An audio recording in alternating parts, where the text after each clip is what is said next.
Good afternoon, everybody. Happy Thursday here. This is the NCAA Hoops Hour. I am the big man on campus. Hope you're having a great day, full of hoops, and it's a nice day here on the East Coast. Great weather, very spring-like. We're one day closer to March Madness Selection Sunday, only a few days away. Next Thursday, this time, we will be half over with Thursday's card. It's coming fast and furious, but we have plenty of time till then. A lot of games to look at.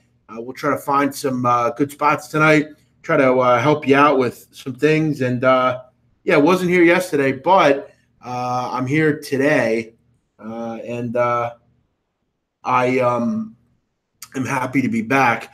Do me a favor, if you're out there, make sure you like the show. Also, retweet the show. I know I've been off a couple days here. Please retweet the show, get it out to people so they know we're here. And if you're on the chat, make sure you come and say hello. This show and this business is funny, man. Sometimes we get 400 or 500 people in here. We're off for a day, and automatically people don't know if we're on or not. So we will, as always, build it up for the people in here. What's up, James, Isaac, Ralph, Isaiah, Jordan, Alan, Brian, Stu? Thanks for checking us out here today. We appreciate it. Yesterday I didn't do much, didn't have a show, not a lot going on for me.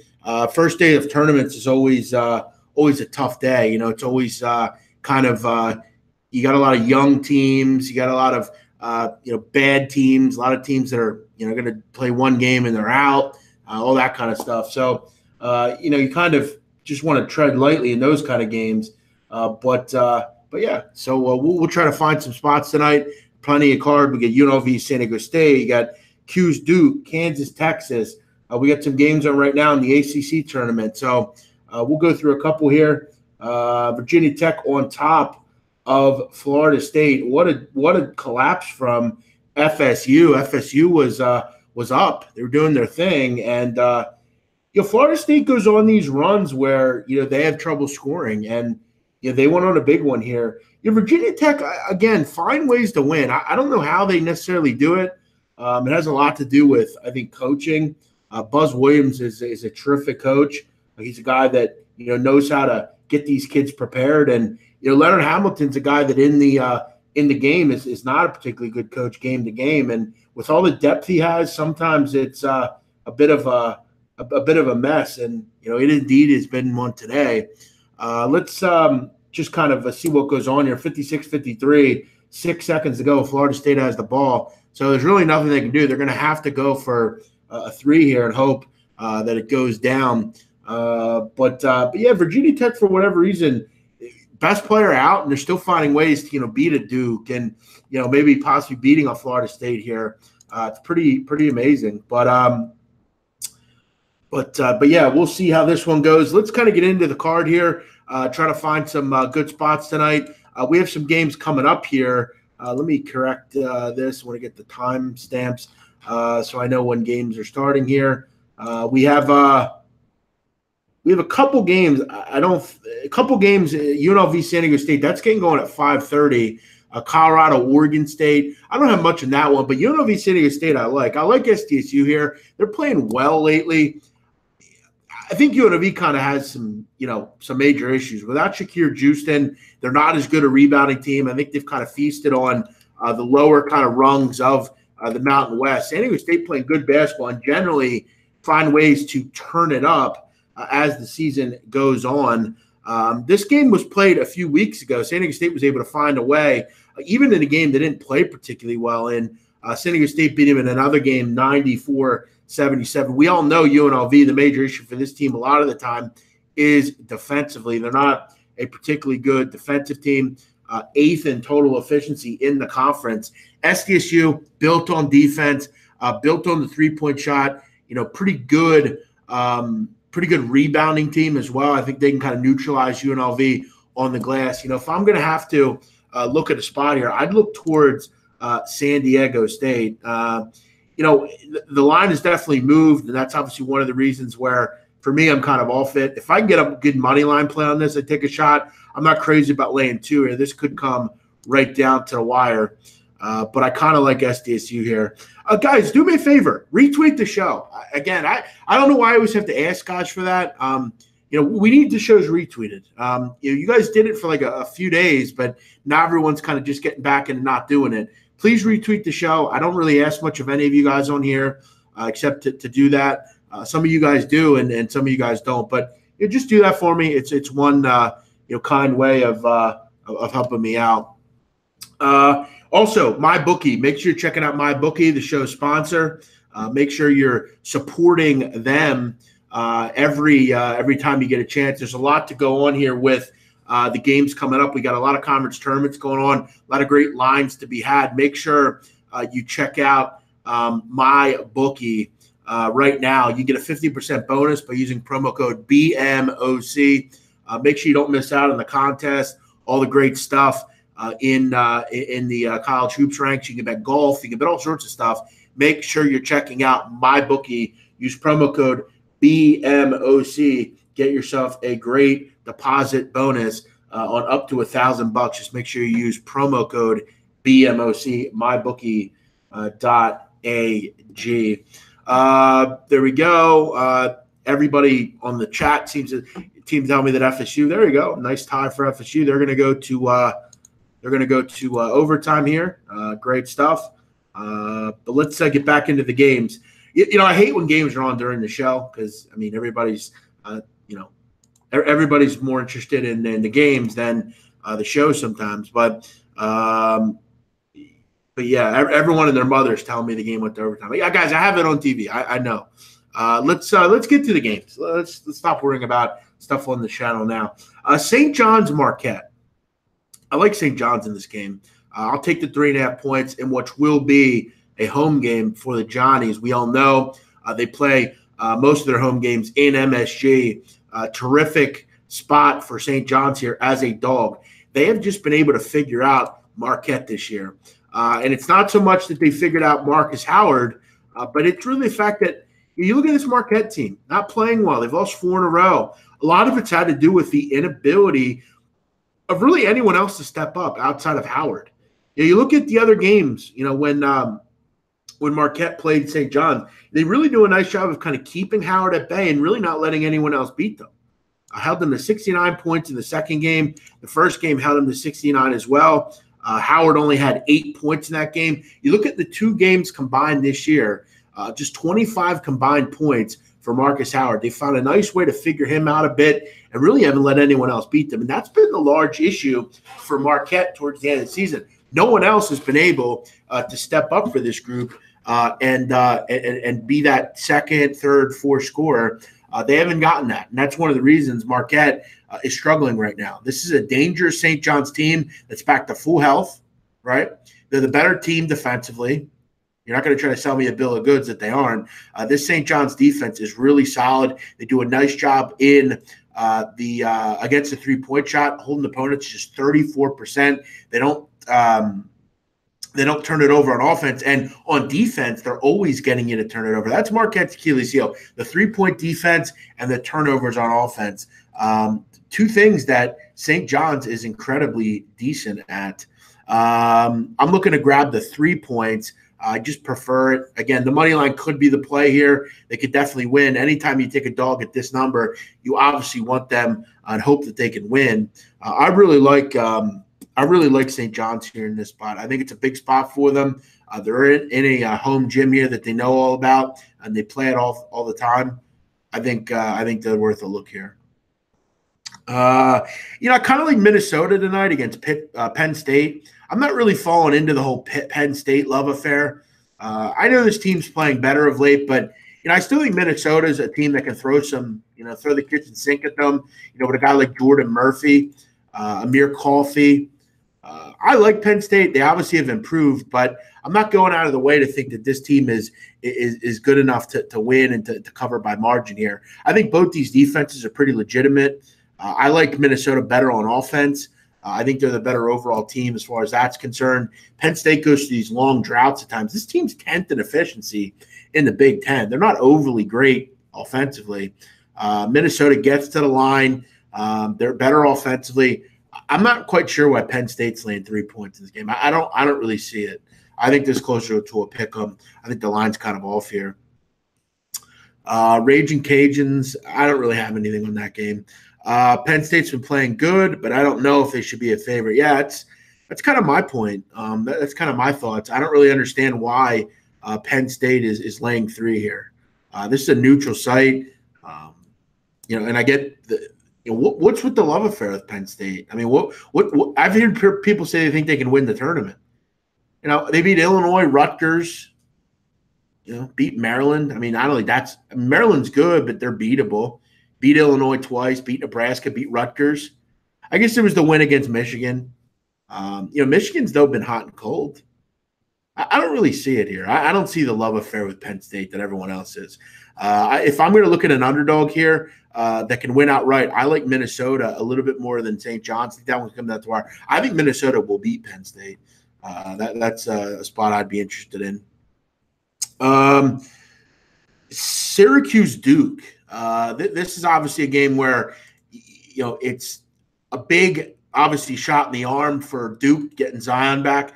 People don't quite understand how important Zion Williamson is to Duke. I mean, we've talked about it on this show time and time again. You look at Syracuse. I mean, how are they going to score in this game?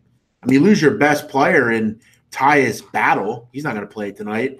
And we all know Syracuse goes through these long stretches of being able to score the basketball. Duke found a way to pull away from Syracuse. The only thing I worry about with Duke here is, can they get enough? Can they make enough shots from the outside to kind of pull away in this game?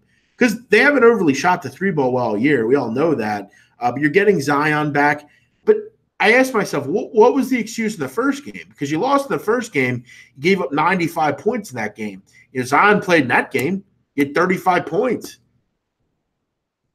Yeah, but you look at the inability of Duke to make shots. I mean, they were 9 for 43 from 3 in that game. 9 for 43.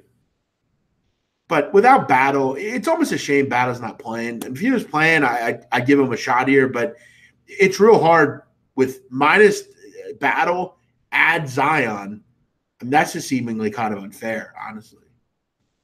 So for me, I would rock with Duke here. Maybe a first half too. That might be the best play here. You kind of hope Duke comes out with their heads on fire, and Syracuse just kind of doesn't really know how to deal with. It's so tough when you lose a player in these kind of games because you really need 3 or 4 games to kind of help yourself until you kind of get going.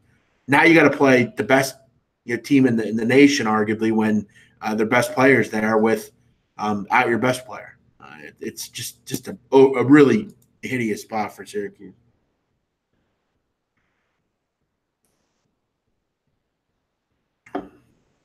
What's up, Adam, Stevan, Jordan, James, Alex, Alan Actions checking out the show. Welcome in. Kansas, Texas. Another dog I kind of like here. I like Texas. I would have loved to have gotten 3 in this game, but unlike most people out there who says they got 3, which there's no 3 out there. I keep seeing articles go out with Texas +3. Texas ain't +3. They're 2.5. Everyone all of a sudden has a local that has 3 when they can't get 3 anywhere. But either way, I think Texas at 2.5 is worth the look here. You look at Texas, kind of how they're built. Beat Iowa State without Kerwin Roach. Every other game they've not really played particularly well without Kerwin. And any Kerwin, he's their best player. He's their best offensive player. 50 points a game. 5-game suspension's over now, and they need him because he is their best on-ball defender. He's a terrific player. He can slow down a guy like Devin Dotson. And without him, I don't know if they can beat Kansas. But with him back in there, you throw him in with Jackson Hayes, Matt Coleman, and Jazz Febris, and I think they have a real shot. I've talked about Kansas. Look, coming into the season, I thought with Azubuike and LaGerald Vick and maybe DeSouza coming back, I thought this team could go win the tournament. But without those guys, I don't think they're very good, frankly. I think there's a reason they didn't win the Big 12. because they're not good enough. This Kansas team is very reliant on getting to the free throw line. I think it's third in the conference in free throw rate. This is a Texas team that is particularly good at defending without fouling. They own the glass a lot of the time. They need Ostakowski and Hayes and those guys to rebound at a high level. You also look at Texas. We saw during the Kerwin Roach suspension, Texas started to make a lot of threes. They really started to get going. Courtney Ramey, Mitru Long, all those guys, Febris, all those guys started to really shoot the ball at a high level. Kansas is allowing the highest three-point scoring rate in the league, over 38% for their opponents this season. This is a Texas team that is very good from the three-point line. I think a desperate team, if they win this game, I think they're likely in the tournament. I don't know if they're in right now. They're the last four in, if you ask me. I think they're right in that last four in. I think they need one more win. I think with Kerwin back, I think he's a good matchup against Devin Dodson. I think Ostakowski down low can really hinder Lawson. I was on Texas many weeks ago at Lawrence when they played Kansas. Gave them out on the show. And they ended up winning 73-63 or something like that. It was a real solid win for that program. 73-63. And you look at how they did it. I mean, they really just got scoring from everyone. Roach was huge. He had 15 and 4. Did a great job defensively. I like Texas in this game. I think they find a way. I would love 3. Not going to say I can get 3, but I kind of like the spot here. Big man, are you doing a bracket show like last year? I won big money with your tips. Yeah, I'll probably do a Selection Sunday show. I'll probably be on the air right after that. So we're going to try to really throw everything together and get a lot of people in here. Should be a good show. We'll have some previews all week. And then the bracket stuff. I'm still throwing around if I should do a bracket thing. I'll tell you what I might do, really to just kind of save myself the trouble. I might do something where like the first 50 people are in. I'm not saying I'm doing it, so don't contact me about it just yet. I need to kind of get my ducks in the row. But I would like to do something for like the listeners. It is a fun thing to follow as we kind of go on. It won't be a ton of money. I'll probably maybe do like a $50 bracket contest a piece. First and second get paid or something. I'm not saying I'm doing it, guys, so don't contact me about it yet, but I might do it. I'll kind of announce that by tomorrow maybe. So KD, let's get 400 views. Yeah, look, I mean, I wasn't on the air yesterday. I've kind of been in and out, so I understand. Some people don't know we're on, but yeah, we're always here, and the good people know where to find us. Bethune-Cookman's a pick'em. Got to think they win that one. I'm not rolling in to take a Bethune-Cookman as a pick'em. I mean, we have to realize Bethune-Cookman can't make free throws. You don't need to send me an email. Don't send me an email about brackets. If you send me an email about brackets, I'll block it. Don't send me emails. I just said don't send me emails about the bracket. I'm not sure I'm doing it. So don't send me an email about the bracket. Please, I'm telling you, if you do, I'll block you on my email. I did not say I'm doing it. I might do it. Please don't do that. Please, I don't know that I'm going to do it. What's up, Rusty? We'll figure that out and see if we're going to do it or not. Bethune-Cookman, I don't have any interest in a pick'em game because they don't make free throws well enough to warrant being a pick'em. I actually like Howard University in that game. I'll be straight honest with you. And then, I was going to go over that game. That's one of the games I actually really like in this conference. I think Howard will find a way. I think RJ Cole is too good. Bethune-Cookman is shooting free throws at 61% in conference. I mean, it's hideous. You look at Howard on the other side; they're at 73%. So, again, hard to justify doing that. Texas Tech, they're actually going to be a free play of the day. Texas Tech Red Raiders. Really liked them in this spot against West Virginia. This West Virginia team, I'm not buying. I think playing last night, having to play again today. I think this is going to be their swan song here. Let's be really honest with West Virginia. I mean, do we really expect them to hang in this game? Last time these two teams played, it was 81-50. Texas Tech's rested. They're the number one seed. They're incredible on defense. And, I have to ask, for anyone out there, I mean, how does West Virginia score in this game? I mean, they're 10th in efficiency. I talked about this last time these two teams played. I didn't think Texas Tech would give up over 50 points, and they gave up 50. I just don't really see where West Virginia, in an elimination game, Texas Tech leaves any stone unturned here. Not only is this team playing at a very high level defensively, they've done that all year, but you look at offensively. I mean, they're dropping 80 like it's nothing anymore. You remember a time where Texas Tech couldn't score? Yeah, I do. Not anymore. This offense is on fire right now. They're playing great basketball, and they're playing some of their best basketball of the season. You look at, even with Texas Tech's issues earlier in the season, they're fourth in efficiency. They're number one in effective field goal percentage, and they get to the line. They don't turn it over. They're really terrific from the line, shooting the ball. Moretti's starting to play at a really high level. I mean, does Moretti miss from three? I mean, I really – it's rare that the kid misses. The kid can shoot. And I've talked about it. If Matt Mooney is good for Texas Tech, they will win, and they will win easily. You look at recently, he's been able to contribute 13, 15, 11, 13, 9, 15, 11, 11. If he can give you 10 points, Texas Tech will win and cover every time. Because Culver, Moretti, Francis, Tariq Owens, all those guys will pick up the slack. You just need Mooney to defend, make his foul shots, and give you 10 points a game. It's that simple. I would lay it tonight with Tech. I think they hammer the West Virginia Mountaineers. I'll lay the 12.5 here with the Red Raiders. What else do we have here? What about the over-under? I have no opinion on that.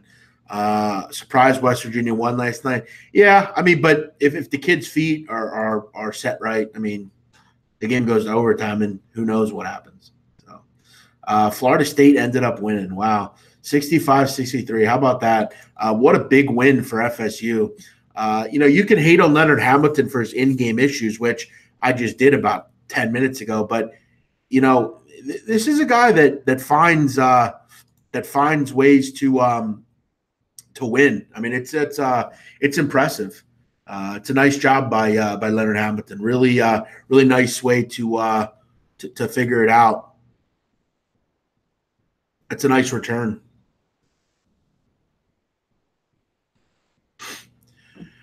Why is Marshall catching points? Well, Southern Miss is actually rated pretty high in this conference. People are really excited about Southern Miss. They have the best future odds. Marshall's not playing well. Defensively, they're a real mess right now. I didn't look much into that game. The only one I really had in my eye on is Western Kentucky. North Texas has been horrible lately, really bad. They don't really know what's going on with their leading scorer,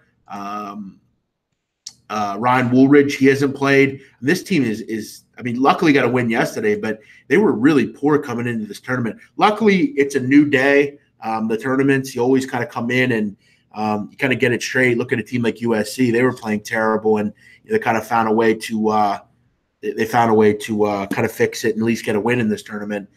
I like West Kentucky. I would check the status of Woolridge before I would do anything in this game.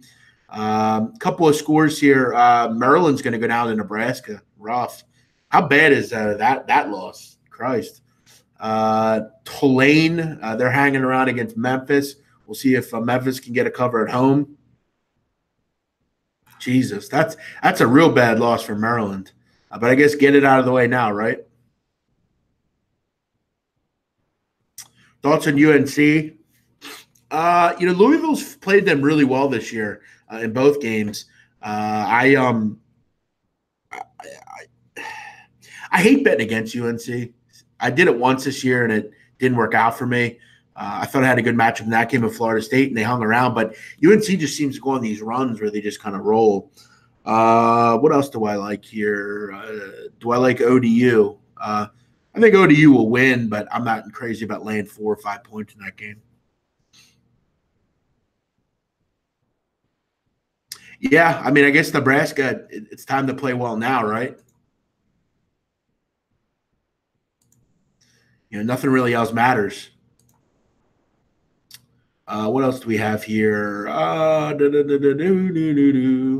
UCLA, Arizona State. I like UCLA. I just hope they can hit some foul shots tonight. I think if they can hit some foul shots tonight, I think this game will come down to the wire. UCLA is really talented. I mean, Chris Wilkes, Moses Brown, this is a good team.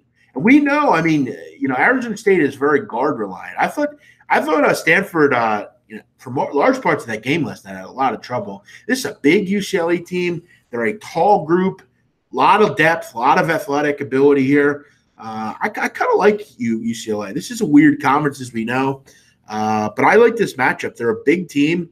We know they're a good rebounding team, UCLA. It's just, can they make enough free throws? That's kind of always the big concern. What about Seton Hall? I don't know. I mean, I need Seton Hall anytime you're at MSG, but I like Georgetown as well. So I'm kind of all over the place in that one. Between Syracuse and Louisville, who do you think has more potential? I would say Louisville has more potential. I don't think Syracuse has any chance to win. I would be incredibly surprised if they win. Oregon State, Colorado. I'm not really going down the whole card, guys. I'm not going over every game. There's too many. I don't have an opinion on every game here. Iowa. No, I lean Illinois. That game should go over too. Keep in mind, guys, the promo code for MyBookie, it only applies to new accounts. So if you've already had an account at MyBookie, you can't open another account and get a bonus. You got to have a new account. So just so you guys know that. It is only for new accounts. Oregon State, Colorado. That game's, I believe, started. I believe. I might be wrong, but I think that one's already gotten going. If I had to play it, I would take Colorado. I would take the points there. Generally, these games in the Pac-12 have come down to the wire. Richmond is interesting, guys. I didn't mean to yell. Richmond is interesting. St. Louis, I've not been a big fan of. This Richmond team, though, can score. I know they didn't score yesterday. That was just kind of one of those slow poke kind of games. But, if I can get 6 points here, I kind of would lean Richmond. Richmond's good offensively. Can St. Louis do anything on the offensive end? You gotta think that's an interesting one. I think the game could go over too. I mean, St. Louis should really be able to control the boards. They should be able to stay in this game through offensive rebounds. This game might find its way over 135. That's an interesting one. Should St. Joe's take care of business today? I mean, I don't know. I'm not really sure. I looked at that one. Neither of those teams are going to do anything in the tournament anyway, so I'm not really worried about it. I mean, I know Kimball's back though, so that's a nice grab. Thanks, Brian. Appreciate it. Is Williamson back? Yes. Nebraska's had 2 big comebacks in a row. Yes, they are. Yeah, that's going to be trouble for Richmond. They don't have a lot of size. That could be a way for St. Louis to really kind of move away and kind of figure it out. But I think Richmond will score. I think St. Louis can hang with offensive rebounds and easy buckets. So yeah, I kind of like the over in that one, over 135.5. What else do we have here? Also, guys, I want to appoint I want to appoint a moderator. Matt Varnum's a great guy, but he's not on the show enough. I mean, he's always busy. So if you want to be a moderator, get in touch with me. I'm kind of hoping like a Jordan Parnes will do it or someone like that, someone that listens to the show regularly. I don't always have a shot in a way to look at the chat, and I don't want people in here that are assholes. I just don't have time for that. I'm so over even caring about it. So Yeah, Jay Patel. I'll tell you what, Jay. DM me, all right? I'll get you up as a moderator and just kind of let you know what I want you to do, and you can do it. Jay's a great guy, great, great character that really enjoys the show. Hal likes Penn State. Yeah, I can't agree. I like the other side. I don't really understand the line here. I don't think Penn State's 3 points better than Minnesota. My favorite game tonight. Well, my favorite game tonight is my premium selection, which I sent out, and I emailed that already to my friends and people that follow my plays. Lamar, New Orleans, who you feel? Listen, New Orleans is a great defensive team. Mark Schlesinger's team seems to always find ways to stay in games defensively. Lamar played yesterday. Lamar's kind of a sleeper team for me in that conference. I would think it comes down to the wire, but I'm kind of looking down the road in that conference. If Johnny's win, I'm going to the Big East tournament. Nice. Good luck. Yeah, I guess I hear you. Yeah, what do you mean they've been playing great? Like, what have they really done though? Like, seriously, like over the last few weeks, they beat Michigan, but I guess that's cool. But what else have they done? Randy Lockhart's in here, says in the Many Saints in Newark. Yeah, that's coming out. Looking forward to it. The Sopranos prequel. Georgetown. Yeah, I already talked about that one. I don't really have much opinion. I like both sides in that game. Yeah, I'm looking forward to it, Randy. In fact, I did want to talk a little bit about the Frank Cali murder last night. Obviously, a big move made by somebody. Let's just say that's a brazen thing to do. When you kill a boss, which there aren't many bosses that have been killed. You look back in history, Albert Anastasia was murdered in a barbershop, which obviously his eyes are closed and he didn't even see it coming.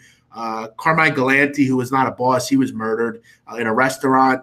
Usually it's done in public. Obviously, Paul Castellano, he was murdered in front of Sparks. To shoot somebody in front of their house is very brazen. And what's interesting about the Frank Cali murder is Frank Cali is very under the radar. Nobody knows he's even the boss. He's very Angelo Bruno-like in where no one really even knows where he is half the time. Frank Cali, though, is a guy that it wouldn't surprise me if somebody wanted him dead just because of some of the drug, narcotic stuff he's involved in. Obviously, the connection to Sicily that he has. But here's the thing about where he lives. Frank Cali lives in Toad Hill, Staten Island. Toad Hill, Staten Island is a very rich area of Staten Island, very hilly, a lot of turns and twists. It's very looked over. The cops are always around. It's very protected. There's cameras everywhere. And it's not easy to get out of Toad Hill. So whoever did this planned it. This is not some kind of random, I'm just going to rob this guy and get over it. This is a planned execution. Obviously, Frank is protected, but he went out to his car and someone caught him.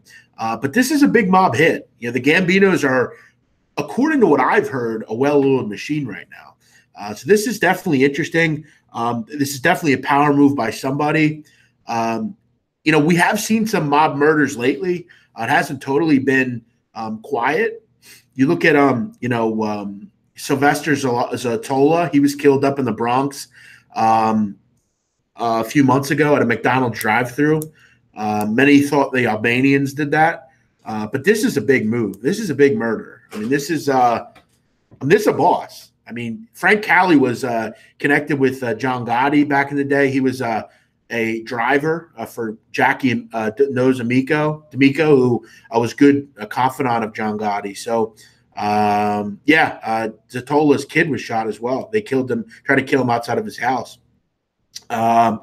This is a boss thing, though. This is a big thing. I mean, the last boss, like I said, that died was Paul Castellano back in 85. I've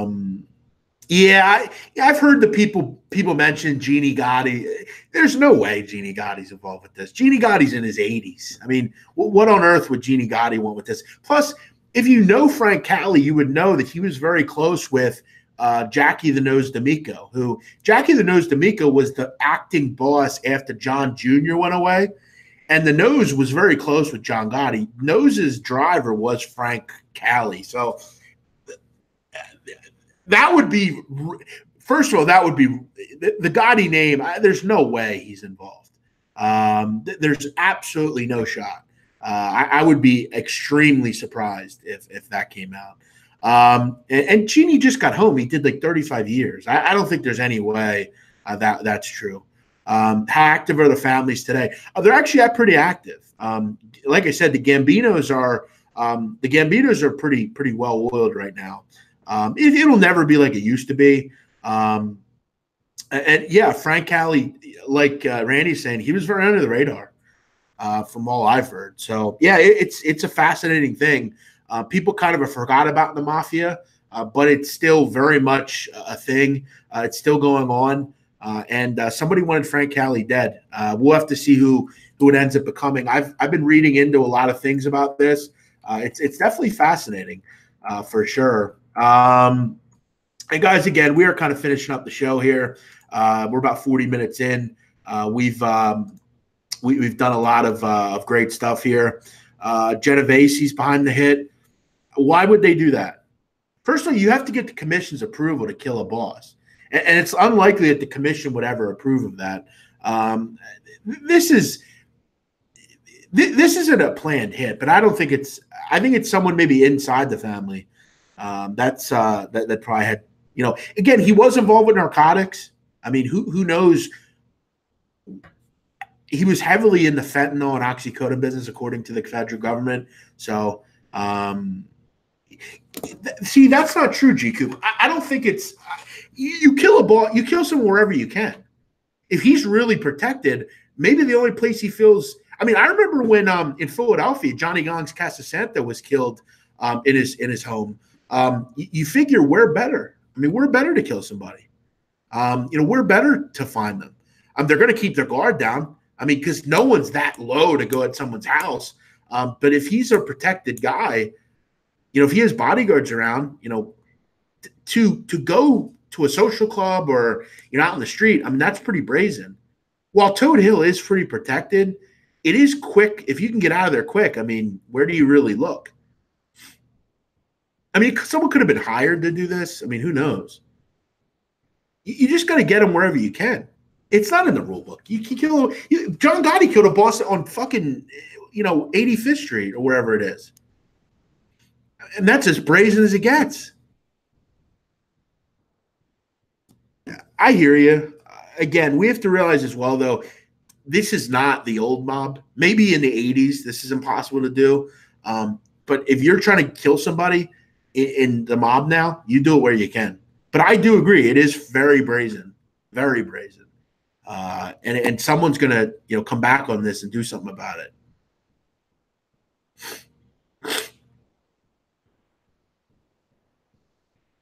Yeah, I mean those rules. I don't know where you're getting those rules from. I'm not sure what you're getting those from. Maybe you're right. Maybe back then, but I mean, the rules also state that you have to be full Italian to be made. I mean, I know people that are made that are not full Italian, so I don't think that's. I mean, I'm not sure what rules you're referring to. But again, all the rules, as Lucky, that's a great point. All rules are made to be broken. I mean, there's a lot of rules that are broken now by the mob. A lot. Vinny the Chin did not approve the Castellano hit. Correct. And that's one of the reasons John Gotti was so notorious is because he did it without any okay from anyone. He waited for Neil Delacroce to die. Oh, you're making the rules up. Okay. I didn't know if you meant I don't know if there's a rule book out there, bro. As far as that. But yeah, no, listen, I mean, the Chin Gigante was, John Gotti didn't care what anyone else thought. He waited for Neil Delacroce to die, and he did it.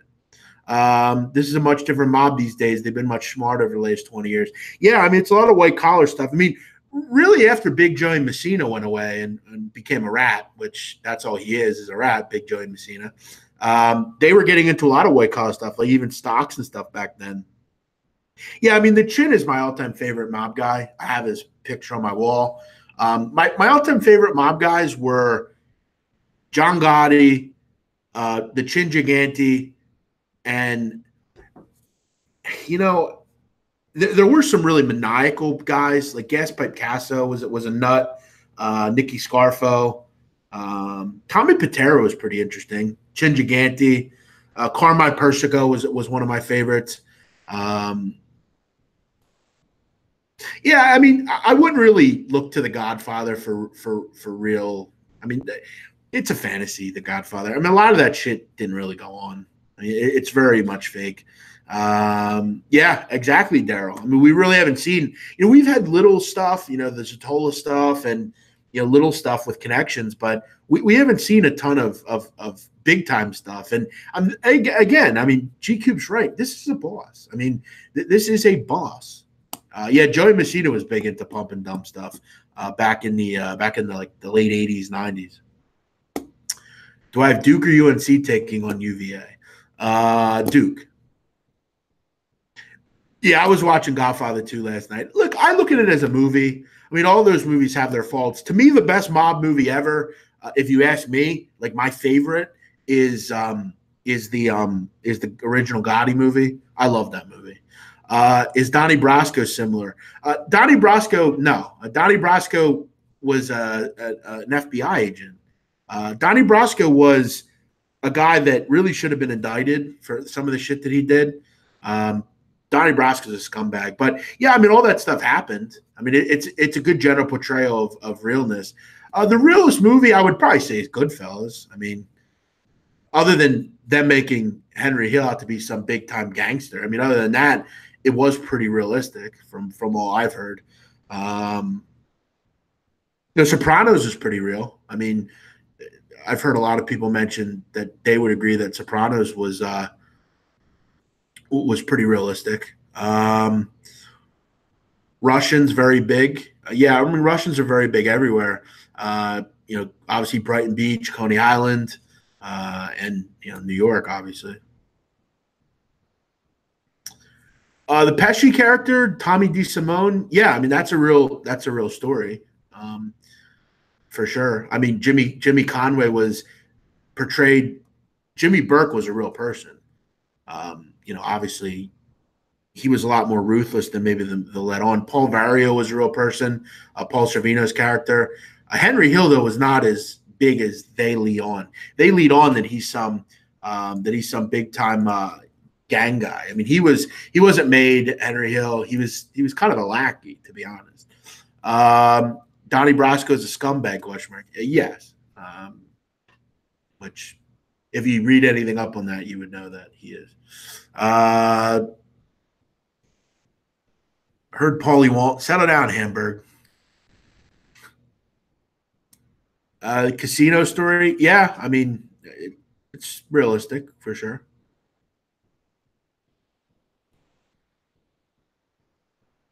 Kind of a fun conversation, guys. I always enjoy talking about this kind of stuff.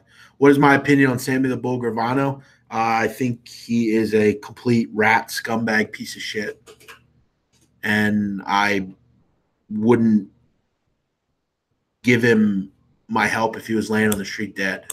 Frankly, he's everything wrong with a human. He's a criminal. He's a shithead scumbag piece of shit, and he should be locked up forever. But again, that's no secret.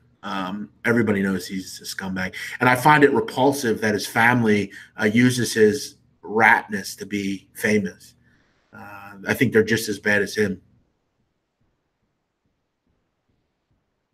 I mean, you have to realize he killed 19 people, and he literally did like 3 years for it. And then he goes out and gets arrested again.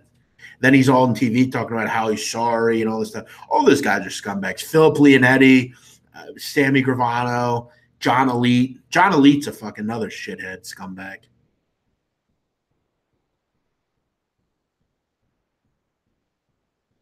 Yeah, it is real interesting. This is a great show. I'm talking a little hoops, talking a little mob stuff. Yeah, exactly. I mean, what do you really do, Randy? I mean, what can you do? I mean, all those guys are still out there. Joe Messina has a restaurant in fucking Arizona. Joey Messina. I mean, what are you going to do about it? I mean, he's federally protected. I mean, if he gets killed, I mean, do you know how many people would be on that?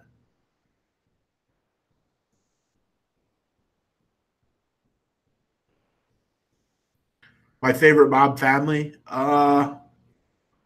I would probably say the Gambinos. Probably. I mean, I think they're the most interesting. They made the most money. Philadelphia is interesting. Obviously from the different levels of people they've had over the years, from Bruno being really docile to Nicky Scarfa being the complete opposite of what Bruno was. Why do people fear the mob when you have the cartel? Because the cartel is not generally known in the United States. They don't really have a huge organized stranglehold in the United States. While they do interact with the United States, most of their stuff is done below the border. So that would probably be why.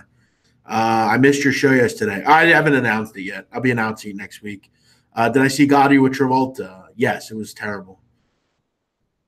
Do they still have ties in the casinos? No, not that I know of.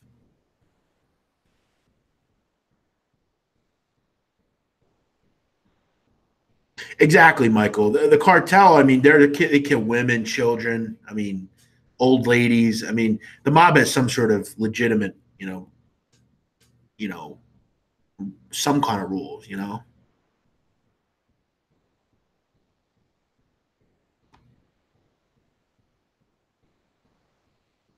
Do I like Scarface? Yeah, I like Scarface. I mean, I've always enjoyed the movie. Do the pagans really go toe to toe with the mob? No. In fact, back in the '90s, they were actually an ally of Joey Merlino. So yeah, no, they're I wouldn't say they're enemies. No, not at all.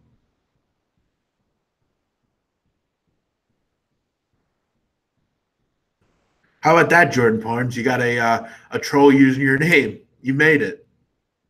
Let's everyone give Jordan Parnes a hand.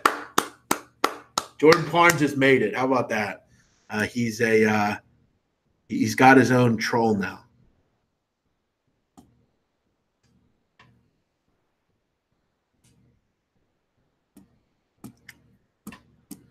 All right, guys, we'll go another 5 minutes or so. If you have any questions, feel free to ask them. We're just talking mob stuff right now after the hit last night, the big hit. Uh, yeah, a lot of time on their hands.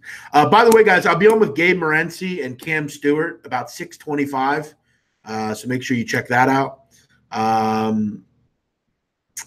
Would I take Oregon State? I kind of like Colorado, to be honest. At least the Italians are God fearing in most cases. Yeah, I mean, and I think one thing we have to reflect on, people, is you look at petty crime, you look at neighborhoods going down the shitter, a neighborhood like Ozone Park, Queens, or South Philadelphia, or Bensonhurst, Brooklyn. I mean, we have to realize that when the mob was there, they were very safe. The mob did a lot of good things. I know that we can say, well, they're criminals and they killed people, but they never killed anyone that really wasn't involved in the life. This is also something that we have to remember. We now have petty criminals. We have drugs taking over the neighborhoods. A lot of these places were clean and wholesome.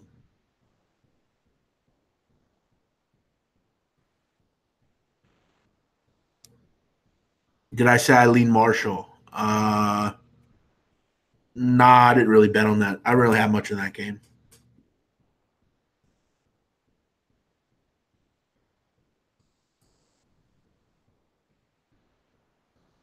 Can I recap what I like? Eileen, San Diego State, St. John's, Minnesota, Duke, Texas, Texas Tech.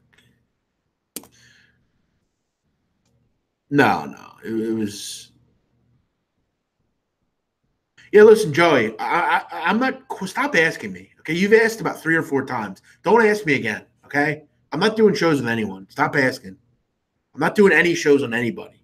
I don't want to pick his brain. I don't want any. I don't want to pick his brain. Stop asking me. I mean, how many times are you going to ask me before I say no? I mean, I was trying to ignore you, but stop asking me. I'm not doing it.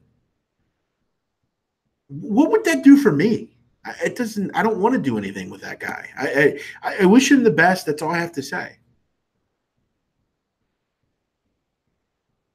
Did I bet any players championship? Yeah, I did. I took. What did I take? I took Justin Thomas, Fleetwood, uh, Spieth, just because Mike Francesa said Spieth had no shot. I took IM, and I stayed away from fucking Kepka. I forget. I had another play as well. I forget who it was. Why no? Expand your brand. I'm expanding my brand. Fine. I don't need to expand my brand with those people. How would that expand my brand? All those people know who I am. Expanding my brand would be going with people that I don't deal with on a regular basis. How would that expand my brand? If anything, that's going to expand their brand. I'm not giving clout out for free. I'm not doing it. Like, stop asking me, man. I'm serious. Like, it's not going to happen.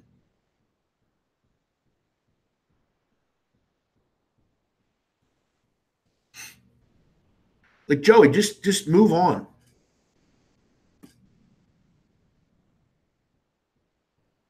As a Giants fan, what now are the Giants doing by signing Golden Tate?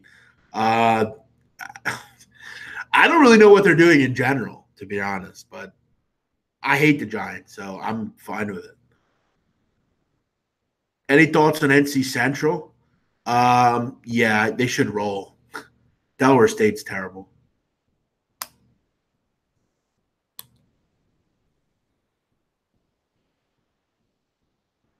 Yeah, he's just obsessed with like why don't you go watch that guy? Like, what do you just leave it alone, man?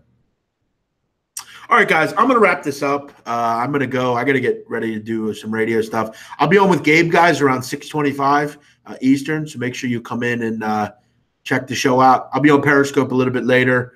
We'll be talking about all this stuff going on and try to have some fun tonight. Everyone have a great night. Thanks for watching.